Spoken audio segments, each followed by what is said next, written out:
Assalamualaikum warahmatullahi wabarakatuh. Hai guys, selamat datang di Ngota. Ngobrol itu asyik.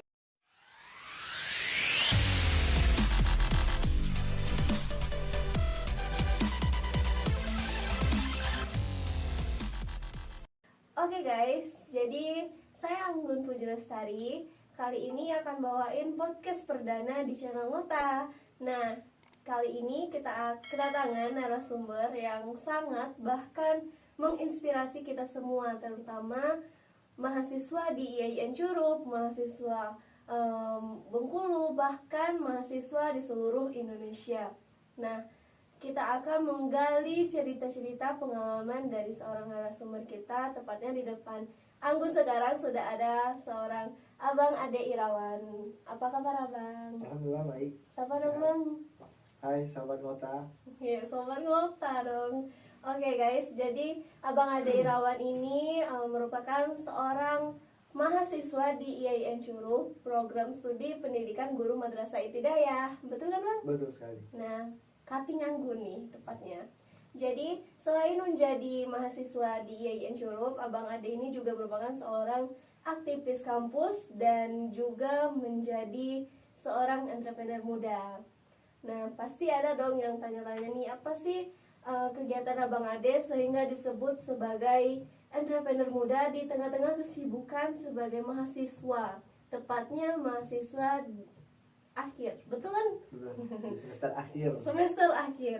Jadi sebelum kita tanya-tanyain langsung ke Bang Adenya, ada beberapa bukan beberapa sih, tepatnya ada satu video cuplikan singkat dari seorang Ade Irawan. Yuk kita tonton sama-sama, check it out.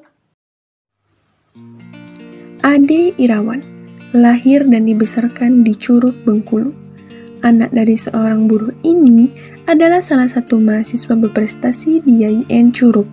Anak pertama dari dua orang bersaudara ini sebelumnya pernah melakukan pendidikan di kampus Universitas Muhammadiyah Bengkulu dengan jurusan Teknik Informatika. Namun, perjalanan pendidikannya di kampus Universitas Muhammadiyah Bengkulu tidak selesai sampai akhirnya ia melanjutkan pendidikan di kampus IAIN Curup dengan jurusan Pendidikan Guru Madrasah Ibtidaiyah.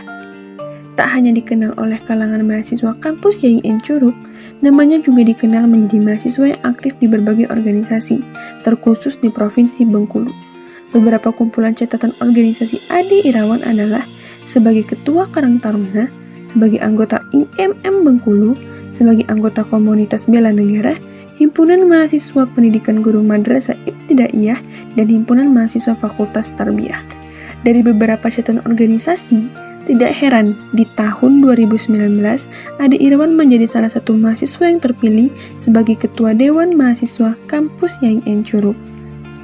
Selain menjadi mahasiswa yang berprestasi dan aktif organisasi, Ade Irawan juga menjadi salah satu pembisnis muda di bidang akuatik. Hingga sekarang ini usahanya semakin berkembang. Seperti apa perjalanan Ade Irawan hingga membuat catatan organisasi di kampus hingga di luar kampus? Simak perjalanan kisahnya. Nah guys, pasti tadi sudah kan nonton video singkat dari Abang Ade. Nah itu dia sedikit video singkat dari seorang Ade Irawan. Sekarang kita tanyain yuk sama Abang Ade. Aduh, mata tadi. Jadi gini Bang, dari video yang sudah kita tonton bareng-bareng nih Ya. Nah, ada beberapa yang ingin Anggun tanyain. Tapi Anggun mau dong tanya yang pertama ini, Abang ceritain singkat itu perjalanan, bukan perjalanan sih, tapi lebih tepatnya kayak pendidikan Abang dulu dari SD sampai ke semester sekarang. Pendidikan ya. Ya, pendidikan. Terlebih dulu selamat malam. Oke. Kemudian terima kasih buat Tim Ngota. Kemudian buat rekan-rekan yang mempersiapkan acara ini, broadcast ini. Sekarang saya sekolah di IAIN Curup ya, menempuh pendidikan perguruan tinggi. Saya akan jelaskan atau sampaikan bahwa saya dulu pernah sekolah di sekolah dasar ya, sekolah dasar 15 Sukaraja. Oke. Kemudian SMP 1 Curug Timur di Sambil Baru. Kemudian lanjut di SMK Negeri 1 Curug Kota Sukawati. Nah, terakhir di IAIN Curug. Oke, tapi di video tadi itu kan ada juga bilang kalau abang itu pernah berkuliah sebelumnya itu di Universitas di Bengkulu kan. Nah itu boleh nggak diceritain gitu pendidikan abang selama di sana? Oh, berarti mau menggali-gali Iya, informasi. iya dong. Saya dulu pernah sempat kuliah di perguruan tinggi swasta di Muhammadiyah ya. Kampus Muhammadiyah itu kurang lebih berjalan sekitar 4 semester. 4 Ya, semester. betul, 4 semester. Nah, di sana saya sambil kerja, sambil kuliah, membagi waktu supaya bisa kuliah gitu, bekerja, membagi waktu, mendapatkan uang untuk biaya pendidikan kuliah. Nah, kenapa saya nggak tamat gitu kan? Iya, Ada padahal beberapa, tanggung kan. ya, ada beberapa problem yang saya hadapi. Yang pertama adalah masalah keuangan, yang kedua masalah kesehatan yang membuat saya tidak bisa melanjutkan untuk menempuh pendidikan di perguruan tinggi Muhammadiyah. Berarti karena faktor 2 itu abang tidak melanjutkan di sana ya. Iya, betul. Lalu Baru saya ke kembali Curug. ya, kembali ke Rejang Lebong, kemudian melihat situasi kondisi, memutuskan untuk saya pengen kuliah kembali, ya saya pilih kampus yang terdekat, kemudian biayanya juga nggak terlalu tinggi ya di IAIN Curug gitu. Oke, baru memutuskan untuk kuliah lagi di IAIN Curug. Itu karena diri sendiri atau dorongan orang lain gitu? Ya, kalau untuk kuliah, saya termasuk dorongan diri sendiri ya, Iya. karena saya merantau ke Bengkulu walaupun nggak terlalu jauh gitu. Niat saya memang untuk melanjutkan pendidikan gitu. Walaupun nggak berhasil di sana, saya pulang lagi ke Kabupaten Rejang Lebong. Bagaimana caranya saya harus melanjutkan pendidikan saya gitu. Walaupun banyak perjalanan yang membuat saya up down, membuat saya untuk mundur, kadang membuat saya untuk maju. Nah, itu perjalanan hidup saya yang menjadi kenang-kenangan, menjadi apa ya, pengalaman buat diri saya untuk menjadi orang yang lebih kuat lagi, untuk menjadi orang yang lebih hebat lagi, untuk menjadi orang yang ikhlas terhadap perjalanan yang setelah saya lewati gitu. Oke. Pastinya kan bang, selama bang menjadi mahasiswa ini pernah mengikuti organisasi kan. Nah, kalau boleh tahu itu organisasi apa aja? Itu tadi di video juga ada kan abang pakai apa itu namanya, kayak bendera atau apa sih? Itu bendera, Terus alma mater kan, betul. foto di suatu tempat gitu. Tadi di video tadi ya, di video tadi itu saya menggunakan bendera, itu namanya bendera BEM Nusantara. Nah, jadi alhamdulillah saya kemarin dipercayai, kemudian diberi amanah juga menjadi wakil presiden mahasiswa di tahun 2018-19, kemudian sebagai PLT Ketua Pelaksana Presiden Mahasiswa di tahun 2020 sampai 2019-2020. 2 periode kita menjabat, diamanahkan sebagai wakil ya, salah satu pilihan mahasiswa kampus untuk memimpin kampus ini, terutama di bidang organisasi ya. Oke. Selain itu organisasi apa lagi bang? Kalau itu organisasi internal kampus, itu jabatan saya tertinggi yaitu adalah PLT Ketua DEMA ya. Kemudian kalau organisasi-organisasi di dalam kampus banyak yang saya ikuti. Itu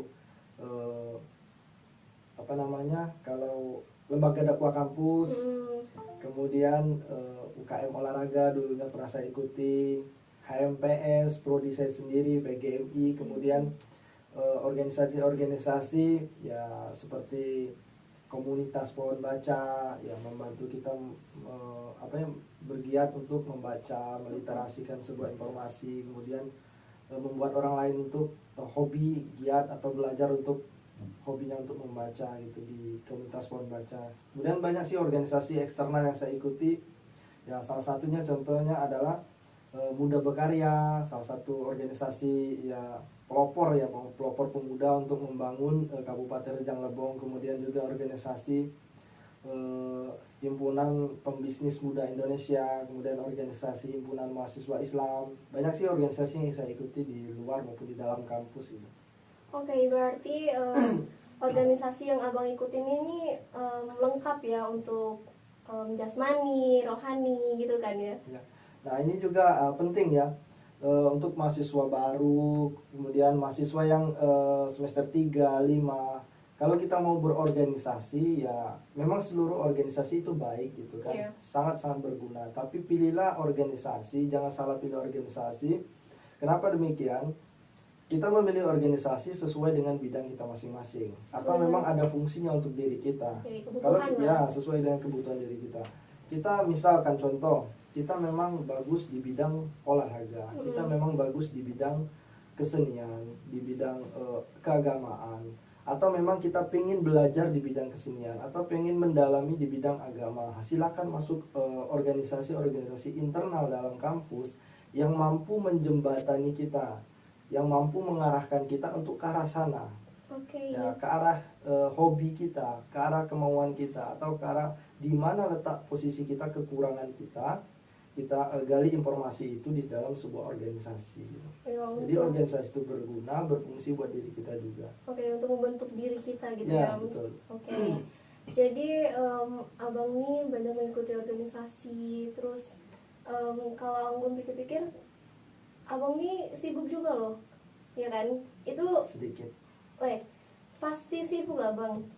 Kan banyak organisasi, terus tuh belum lagi mata kuliah, terus tuh jangan ada kayak kegiatan dari kuliah itu gimana bang bagiin waktunya gitu loh? Ya, kalau kita organisasi, kembali lagi ke niat awal kita ya. Niat awal kita, tujuan kita ke kampus ini di sini adalah untuk menempuh pendidikan, untuk berkuliah. Jadi yang dahulukanlah Menuntut ilmu berarti. betul, mendahulukan itu, kemudian menambah ya, untuk menambah pengetahuan, wawasan, jaringan dan sebagainya itu ya di organisasi. Jadi ketika waktu itu bertumburan, contoh ketika kita dibutuhkan di dalam sebuah organisasi, ya organisasi itu adalah pilihan kita untuk mengembangkan kemampuan, kemudian untuk menambah jaringan. Jadi prioritaskan akademik kita, setelah itu baru kita prioritaskan ke pilihan Pribadi kita kita. juga untuk organisasi. Oke. Selain menjadi aktivis kampus kan abang tadi juga sebagai entrepreneur muda kan, berarti oke, padat sekali jadwal abang ya. Nah itu Sedikit. Anggun mau ungkit lagi nih, abang tadi bilang kalau abang itu kuliah sambil kerja kan. Nah itu tuh berarti abang mandiri kan. Nah itu abang mandirinya itu dari emang karena ingin memenuhi kebutuhan kuliah aja, atau dari kecil dulu gitu loh untuk memenuhi kebutuhan sehari-hari? Ya, Ibaratnya kalau mandiri dari kecil lah atau gimana? kalau kemandirian itu ya saya alhamdulillah terbentuk dari kecil gitu, dari sejak sekolah dasar. Ada yang saya tertinggal tadi, bahwa saya untuk kuliah ya, saya mencari informasi bagaimana kita berusaha mendapatkan informasi tentang beasiswa. Oke, ya, beasiswa. Atau memang langkah pertama kita masuk ke kampus IAIN Curup ini, kuliah dengan, kalau bisa kuliah dengan biaya beasiswa gitu. Iya, Nah, beasiswa. itu pernah saya coba lakukan, saya kejar seluruh beasiswa, saya lamar gitu, saya Ikuti ikuti syaratnya. persyaratannya, kemudian alhamdulillah pernah dapat beasiswa ya. Itu sangat membantu diri saya untuk membayar 1-2 semester. Itu saya sangat berterima kasih. Nah itu adalah pencapaian terbaik bagi saya di sela-sela organisasi, di sela-sela kesibukan bekerja, di sela-sela kesibukan akademik gitu. Jadi walaupun kita sibuk tapi tetap ada target untuk mendapatkan beasiswa gitu. Jadi sesibuk apapun kita, tapi kita punya tujuan ya, akademik kita tetap mendapatkan beasiswa kalau bisa, kemudian organisasi kita tetap jalan, mendapatkan organisasi tertinggi di dalam kampus, kemudian pekerjaan karir kita di luar bisa dapat membantu ya perekonomian kita dan sukses gitu. Nah kalau boleh tahu itu beasiswa apa bang? Kalau siapa tahu bisa bagi-bagi tips untuk